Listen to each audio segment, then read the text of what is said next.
Bonjour et bienvenue dans ce 34e épisode du Monde Devant Soi. Je suis Christophe Caron et je suis en compagnie de Jean-Marie Colombani, directeur de la publication de Slate, et Alain Frachon, éditorialiste au Monde. Bonjour à vous.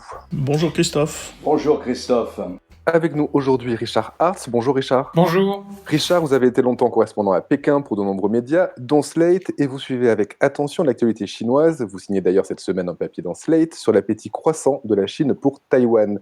Mais l'île n'est pas le seul territoire. Dans le viseur de Pékin, il y a aussi Hong Kong, rétrocédé par la Grande-Bretagne en 1997 et qui garde depuis un statut à part. Ce statut, c'est un pays, deux systèmes. Et ça agace Pékin qui aimerait reprendre le contrôle de la province où le mouvement pro-démocratie, qui semblait s'être mis en sommeil pendant la crise du Covid-19, a retrouvé de la vigueur ces derniers jours. En cause, entre autres, une loi de sécurité nationale votée ce 28 mai à Pékin, court-circuitant les institutions locales. Richard, est-ce que vous pouvez nous expliquer en quelques mots ce que contient cette loi votée à Pékin et quelles menaces elle fait peser sur la démocratie à Hong Kong ? Alors c'est assez compliqué parce qu'il y a deux lois concernées actuellement. Il y a une première loi qui vise à punir les outrages à l'hymne national et qui est votée par l'Assemblée nationale populaire à Pékin. Les outrages à l'hymne national à Hong Kong, c'est au cours de matchs de foot ou d'autres réunions sportives où l'hymne de Pékin est hué par les spectateurs hongkongais. Et donc, ils ont décidé d'y mettre fin. Et c'est ça qui provoque les manifestations actuelles, les arrestations nombreuses. C'est cette loi qui va passer. Et en dehors de ça, il y a le texte sur la sécurité à Hong Kong qui est voté ce 28 mai. Et ce texte, il est la reprise d'un texte qui avait tenté de faire passer le Parlement de Hong Kong en 2003. Ça avait provoqué beaucoup de manifestations. Ils avaient laissé tomber la question. Et Pékin l'a repris au cours de cette réunion actuelle de l'Assemblée nationale populaire. Et il s'agit d'interdire le terrorisme, la sécession, la subversion et les ingérences étrangères à Hong Kong, c'est-à-dire de remettre de l'ordre, ce qui n'est pas toujours le cas. Alors tout ça, ça fait qu'à Hong Kong, c'est assez chaotique en ce moment. Les manifestations ont par exemple complètement démoli le local de l'agence chinoise, c'est l'AFP chinoise, à Hong Kong, qui a été attaqué, plein de voitures autour ont été brûlées, et ça fait les choux gras de la télévision pékinoise qui dit voilà une insulte pour la population chinoise, y compris pour nos compatriotes de Hong Kong. L'agence chinoise a été détruite à Hong Kong.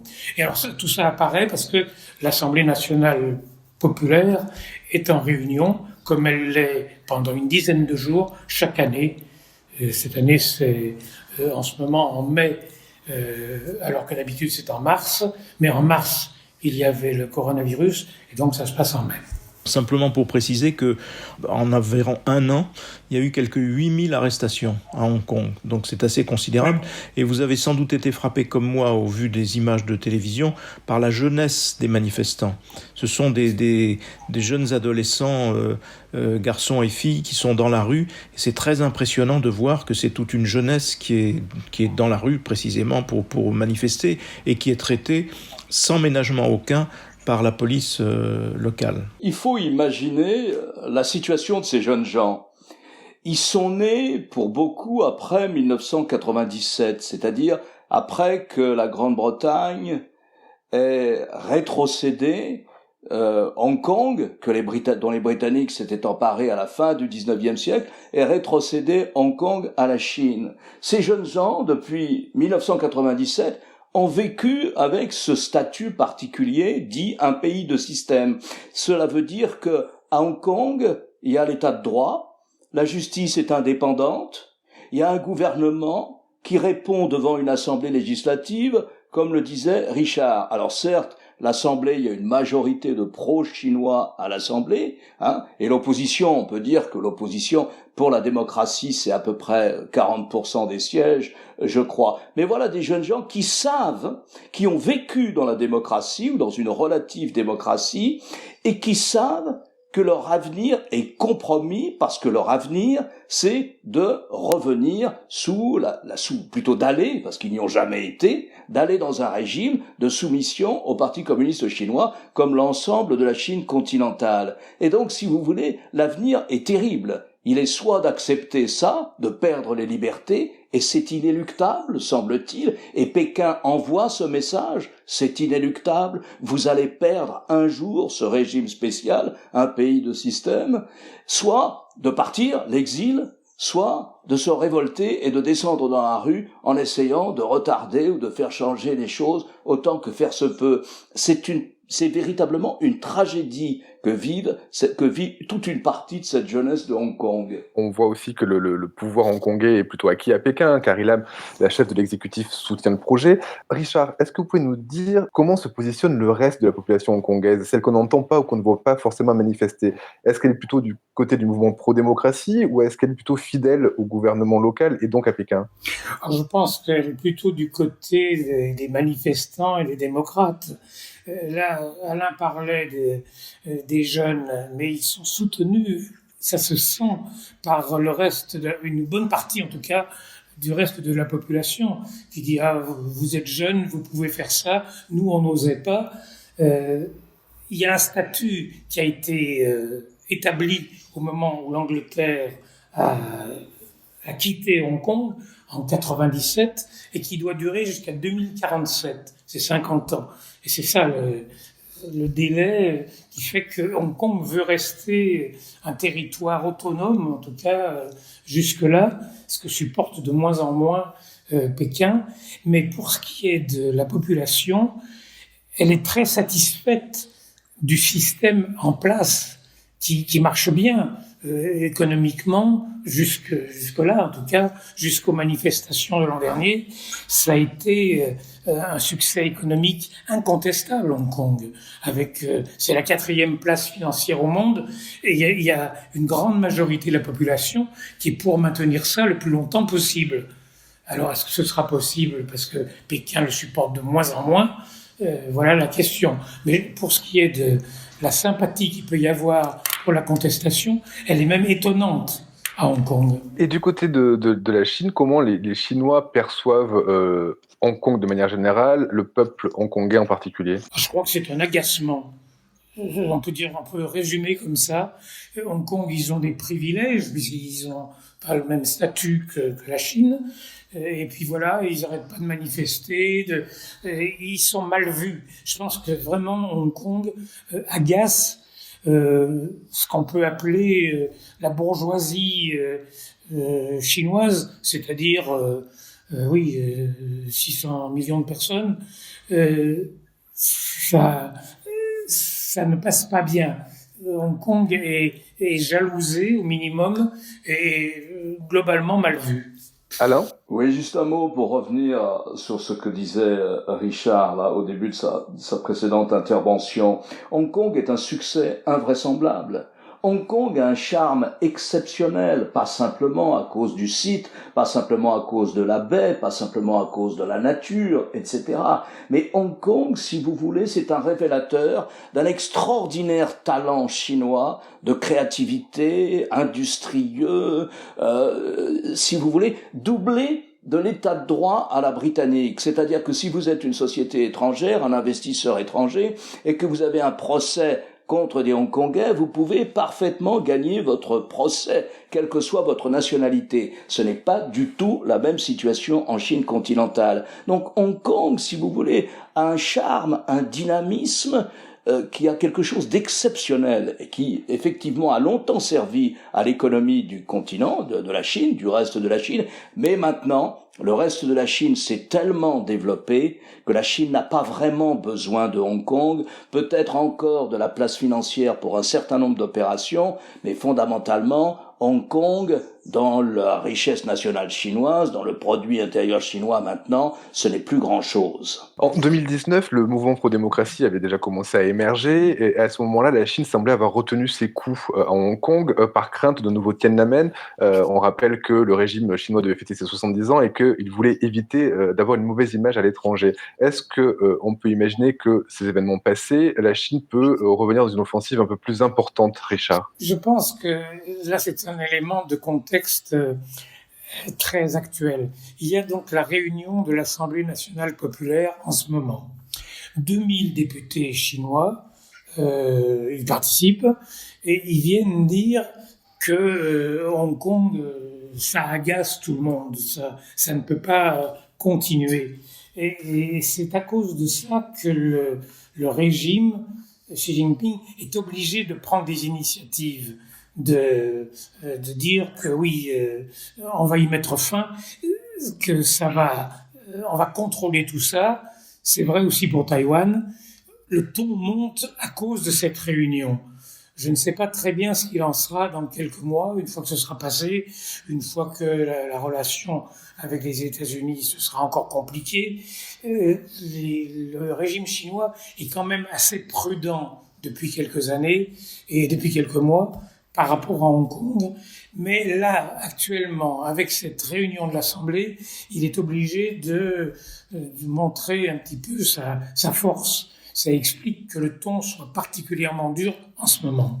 C'est difficile à évaluer ça parce que on peut aussi bien considérer que ce durcissement qui est manifeste sur Hong Kong, mais que l'on peut également constater sur Taïwan, est-ce que ça n'est pas lié tout simplement à l'affirmation patiente et de plus en plus brutale du pouvoir de Xi Jinping, qui auparavant était dans une position peut-être plus relative et était peut-être davantage obligé de composer, notamment avec les fractions les plus nationalistes, y compris les plus nationalistes dans l'armée chinoise, et qui aujourd'hui, au fond, avance davantage à visage découvert, suivant là une pente qui est celle de tout régime autoritaire. Tout régime autoritaire, tout tyran, tout dictateur finit toujours par des aventures extérieures ou des aventures de type militaire qui consistent à montrer, à tenir le pays davantage par des opérations de cette nature. Donc je me demande si on n'est pas dans cette phase-là, à moins que les rapports de force ne soient très compliqués au sein de l'état-major chinois et qu'il y ait en effet toujours une bataille un petit peu sous-jacente entre une aile, j'allais dire ultranationaliste, et une aile plus, entre guillemets, modérée, qui serait celle du président. Ça, je ne sais pas, Richard, comment exactement où exactement placer le curseur. Mais il est très difficile à placer parce que je ne pense pas que Xi Jinping ait le pouvoir absolu. Il passe son temps à compenser entre les durs et ceux qui le sont moins. Et là, actuellement, il est obligé de tenir compte, encore une fois, de cette masse de députés qui viennent et qui sont tous à l'écoute de la population, très excédés par ce qui se passe à Hong Kong. Et ça explique cette vigueur des positions. Je ne pense pas, encore une fois, que Xi Jinping soit un dictateur absolu. Il passe beaucoup plus de temps à compenser les différentes tendances qu'il y a autour de lui, et c'est pas simple. Pourtant, ils ne sont que 7 à diriger. Ils étaient 9, ils ne sont plus que 7, si mes souvenirs sont bons. Il y a aussi le bureau politique, qui à mon avis compte beaucoup, et là ils sont 21. Et puis le comité central, ils sont 200.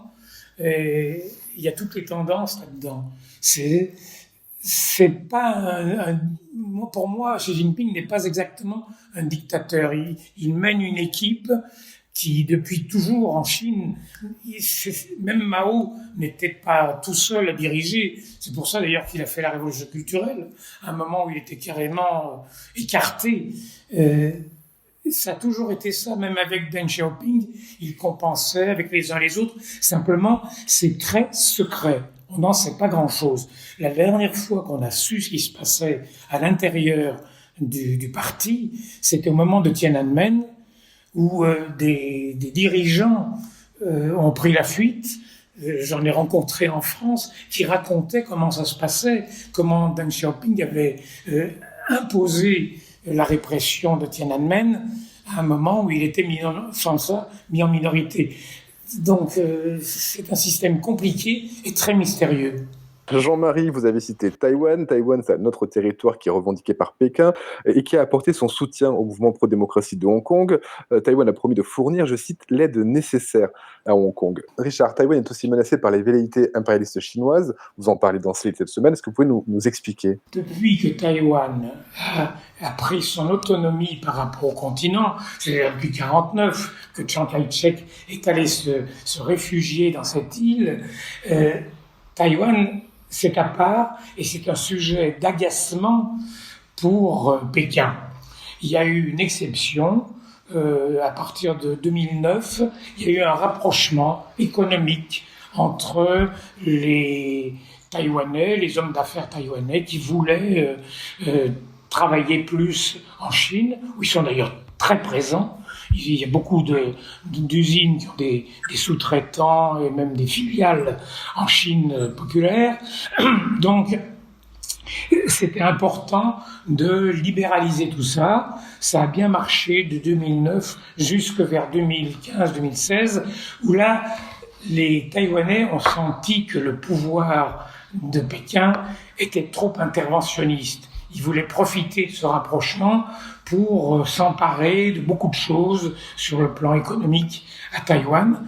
Et en 2016, c'est une dirigeante plus proche des idées indépendantistes, elle ne prononce pas le mot, mais qui veut vraiment son autonomie par rapport à Pékin, qui a été élue. Elle a été réélue en 2019 parce que les événements à Hong Kong l'ont beaucoup aidé électoralement et Hong Kong a pris ses distances. L'île est devenue un petit peu à part et là récemment elle a eu un succès considérable dans la lutte contre le coronavirus qui fait que tout le monde l'a remarqué, mais voilà, elle reste à part, elle n'est pas membre de l'OMS parce que Pékin s'oppose à ce qu'elle y soit et c'est donc une espèce de Chine à part que traditionnellement le régime communiste considère comme un lieu qui doit être récupéré.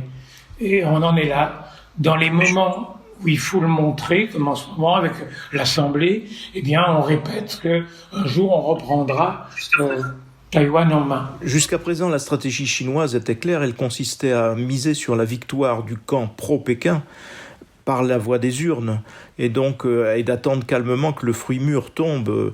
Ce qui est nouveau, c'est précisément la victoire du camp d'en face, c'est-à-dire du camp autonomiste, indépendantiste, qui peut-être peut précipiter les choses et peut induire un changement d'attitude de Pékin vers une attitude beaucoup plus, guerrière, alors que jusqu'à présent, la modération chinoise s'expliquait par le fait qu'on attendait tranquillement que le camp pro-Pékin l'emporte. Absolument. Et ce camp pro-Pékin a été très gêné dans les élections de novembre dernier par ce qui se passait à Hong Kong. Un autre pays que Taïwan a apporté son soutien à Hong Kong, ce pays, c'est les États-Unis. Par la voix de Mike Pompeo et de Donald Trump, les États-Unis ont promis une riposte. Alain, quelle forme peut prendre cette riposte? Elle peut être économique dans la mesure où Hong Kong dispose d'un accord spécial dans ses relations commerciales avec les États-Unis. Par exemple, toute la bataille tarifaire, tous les tarifs douaniers que Trump, depuis 2 ans, a mis à l'encontre des importations chinoises aux États-Unis, eh bien Hong Kong est exclu. Il n'y a absolument aucun tarif douanier sur des importations qui pourraient partir de Hong Kong pour aller aux États-Unis. Donc c'est un statut privilégié avec beaucoup d'investisseurs américains à la bourse de Hong Kong, beaucoup d'investisseurs américains dans des sociétés de services, etc. Alors la menace, c'est d'arrêter ce statut particulier. Mais il y a des gens à Hong Kong et il y a des gens au Congrès à Washington qui disent que c'est surtout pas le moment de faire cela, que ce serait plutôt un mauvais service à rendre aux gens de Hong Kong que de faire cela. Il faut voir que c'est compliqué, si vous voulez, parce que Hong Kong fait partie de la Chine. Et donc les États-Unis ne peuvent pas laisser entendre qu'ils vont intervenir de manière extraordinairement musclée pour défendre Hong Kong. Ça n'aurait pas de sens, ce serait faux, ce serait donner de faux espoirs à toute une partie de la population de Hong Kong. Alors voilà, il y a cet instrument économique qui est discuté. À vrai dire, les États-Unis, me semble-t-il, n'ont pas beaucoup d'instruments de pression sur Pékin dans cette histoire. Ce qu'on peut noter, c'est qu'on est dans une atmosphère de plus en plus, pas guerrière, mais enfin de plus en plus inquiétante malgré tout, puisque tout le monde se met à parler d'une nouvelle guerre froide, improprement d'ailleurs, parce que la guerre froide, c'était entre les États-Unis et un système vieillissant qui était le système soviétique, avec très peu d'échanges entre les deux. Alors que là, la Chine, c'est une superpuissance économique. Elle est en charge en grande partie de la croissance mondiale. Des entreprises chinoises sont cotées à Wall Street, des étudiants chinois sont aux États-Unis, des entreprises américaines sont en Chine. C'est infiniment plus complexe qu'une situation qui pourrait ressembler à la guerre froide d'hier. Mais ce qui est sûr, c'est qu'il y a des mises en cause de plus en plus vives, je parle sous le contrôle de Richard, de la part des ministres et des dirigeants chinois contre les États-Unis, avec des propos qui peuvent être parfois même haineux. Et aux États-Unis, il y a une diabolisation de plus en plus grande de la Chine sous l'empire de la campagne électorale, entre autres, parce que c'est devenu un argument commode de campagne que de se positionner face aux dangers chinois et aux menaces que la Chine ferait courir à la paix mondiale. Donc on est dans un contexte qui, si on n'y prend pas garde, peut s'envenimer assez vite et peut-être dégénérer. Jusqu'où, je ne sais pas, compte tenu des données économiques de base, c'est infiniment plus complexe, encore une fois, parce qu'il faut aussi y ajouter les quelques 4 000 milliards de dollars de réserves de change dont dispose la Chine, qui sont aussi un argument de poids. Et dans tout ça, il y a l'Europe. L'Europe a communiqué le 22 mai de manière commune pour appeler la Chine à la retenue. C'est une réaction qui semble quand même timide. Est-ce que c'est une réaction trop timide pour vous, Jean-Marie ? Ça, écoutez, je pense que l'Europe aujourd'hui, elle est préoccupée davantage par son propre sauvetage, sous l'empire du plan franco-allemand et de la Commission européenne, qui font de ce point de vue-là un travail que l'on devrait pouvoir juger historique s'il va au bout, et que c'est évidemment la source de toutes les préoccupations européennes. Elle est là aujourd'hui, et par ailleurs, personne ne sait vraiment bien en Europe, pas même ni en France ni ailleurs en Europe ou en Allemagne, comment vraiment bien calibrer la relation avec la Chine. Regardez les épisodes que l'on a vécu avec l'ambassadeur de Chine en France. Je veux dire, on voit bien qu'on est là aussi dans un contexte où les gouvernements occidentaux, européens, ont beaucoup de mal à définir une position qui soit une position d'équilibre et qui s'inscrive peut-être en faux contre cette atmosphère de guerre froide, sans en même temps paraître céder à une Chine qui apparaîtrait de plus en plus comme impérialiste. Alain, sur l'Europe ? Oui, écoutez-moi, je pense qu'il faut mesurer sa réaction à l'aune de ce que vous êtes capable de faire. Je crois que rien ne serait pire qu'une réaction tonitruante qui ne serait pas suivie des faits. Il y a des limites, si vous voulez, à l'indignation déclaratoire entre États, entre groupes d'États, dans le cas de l'Union européenne, ou entre États et la Chine. C'est lié à toute l'ambiguïté de l'opposition à Hong Kong. Il y a deux types d'opposition, si vous voulez. Il y a d'abord et fondamentalement une opposition qui veut maintenir la démocratie. Mais comme elle est battue en brèche sans arrêt par l'intervention de Pékin dans la vie de Hong Kong, elle dit mais ce système ne marche plus. Et alors une fraction assez minime mais qui existe quand même et dont Pékin évidemment et que Pékin exploite, une partie dit il faut aller vers la sécession, vers l'indépendance. Rien ne serait pire qu'une réaction étrangère, européenne notamment, laissant entendre que nous soutiendrions un mouvement indépendantiste à Hong Kong. Ça n'aurait pas de sens. Un dernier mot pour finir. Depuis quelques années, on voit que Pékin se réarme et place ses pions méthodiquement dans les mers de Chine méridionale et orientale, où la Chine compte bien affirmer sa souveraineté. Est-ce qu'il faut s'inquiéter de cette montée en puissance militaire et est-ce qu'on peut, on va faire un peu de géopolitique fiction, se retrouver à un moment donné avec une offensive militaire dans la région ou est-ce que c'est juste une manière de montrer ses muscles ? D'abord, observons que pendant la crise sanitaire, la Chine n'a pas cessé de déployer ses avantages ou d'avancer ses pions. C'est assez frappant de voir que la politique chinoise continue de se déployer, y compris militairement, et regardez ce qui se passe du côté de la frontière avec l'Inde, où il y a de plus en plus de bruit de bottes et des rassemblements de troupes, notamment chinoises, à la frontière, alors même que tout le monde n'était préoccupé que par la crise sanitaire. Sur les avancées en mer de Chine et du Japon, moi j'avais plutôt interprété ça au départ comme un élargissement de l'aire de défense de la Chine. comme une sorte d'élargissement de sa propre zone de défense à travers, vous savez, tous ces petits îlots qui sont convertis en autant d'aéroports militaires, autant de porte-avions qui sont dont la cible ou la protection vise à la fois Taïwan mais aussi le Japon, plutôt que comme quelque chose d'agressif. Mais cela peut changer au gré des rapports de force à l'intérieur du pouvoir chinois, parce qu'encore une fois, il y a une tendance, j'allais dire, militaro-nationaliste puissante au sein même des armées chinoises, avec laquelle il faut compter. Mais là encore, je me tourne vers Richard, parce que tout ça mériterait d'être caché derrière le rideau lorsque le comité central ou l'équivalent du comité central se réunit. C'est-à-dire que je pense que toutes les initiatives, y compris militaires, en mer de Chine, c'est plutôt bien vu par la population. Donc c'est une bonne opération pour le pouvoir chinois de montrer qu'il montre les muscles, et en particulier pour les Spratleys, qui sont des îles revendiquées par de tas de gens, le Vietnam, le Japon, enfin, que la Chine installe les aéroports là-bas, c'est considéré comme une opération rentable pour le pouvoir chinois. Donc ils le font, mais il y a quand même une limite, parce que l'armée, enfin les porte-avions américains dans la région, c'est une force considérable, très au-dessus de ce que la Chine possède en matière de moyens de défense. Ils ne peuvent pas aller très loin dans les offensives dans la région, d'autant que, à cause de la crise économique actuelle, le budget de la défense cette année, au moment du Parlement qui se tient en ce moment, est beaucoup plus réduit que les années précédentes. Il est important, il est un peu plus important que l'an dernier, mais ce n'est pas la croissance habituelle.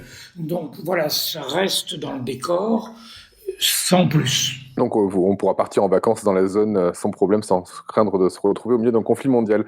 Merci messieurs pour ces explications et analyses. Merci Richard d'avoir participé à ce Monde devant soi, et merci pour vos explications. Merci Alain, merci Jean-Marie. On se retrouve la semaine prochaine pour un nouvel épisode du Monde devant soi. Merci Christophe. Merci. Merci Christophe.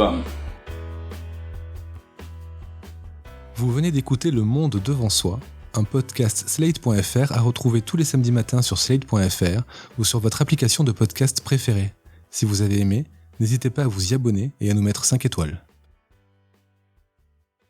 Choisis un autre endroit pour faire du dériveur quand même. Pendant cette crise, ils ont quand même attaqué une plateforme pétrolière malaisienne, ils s'en sont emparés et ils ont coulé un chalutier vietnamien.